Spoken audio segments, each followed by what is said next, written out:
Praise lord అందరికీ. ఇప్పుడు నేను మీ ముందు ఉంచబోయే వాక్యము ఏంటి అంటే, సామెతలు 16:3 ఇక్కడ ఏమని ఉంటదో ఒకసారి చూద్దామా? సో, నీ పనుల భారము యెహోవా మీద నుంచుము, అప్పుడు నీ ఉద్దేశాలు సఫలమగును. ఇంగ్లీష్‌లో ఎలా ఉంటదంటే, commit your work to the Lord and your plans will be establish.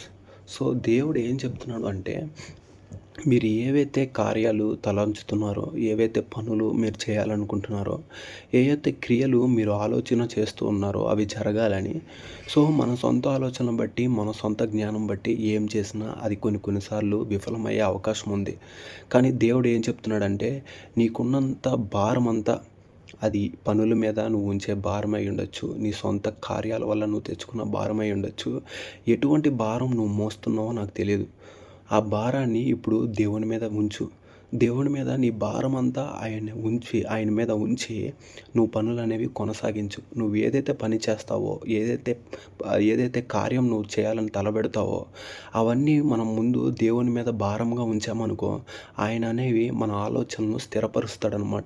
అవి ఏవైతే మంచి కార్యములకు ఉపయోగపడతాయో, ఏవైతే దేవుని నామంలోనూ, ఆయన నీ మీద కలిగి ఉన్న ఉద్దేశంలోనూ ఆ యొక్క స్థిరముగా ఉంటాయన్నమాట. సో, ఆయన యొక్క ఉద్దేశం మన మీద జరిగించాలని ఆశపడుతున్నాడు కాబట్టి, సో, దేవుడు మళ్ళీ చెప్తున్నాడు, మీరు ఏవైతే పనులు మొదలు పెడుతున్నారో, ఏవైతే కార్యాలు చేయాలనుకుంటున్నారో, అది ఏ రకమైన పని అయినా అయ్యుండొచ్చు.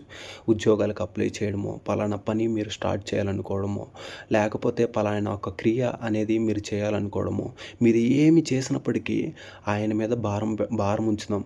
అప్పుడే మనకి మనశ్శాంతి, నెమ్మది ఆయన కలుగు చేస్తాడనమాట. సో, ఆయన మీద మనం ఆధారపడితే దేవుడు మనకి ప్రశాంతకరమైన జీవితం అనేది మనకిస్తాడు.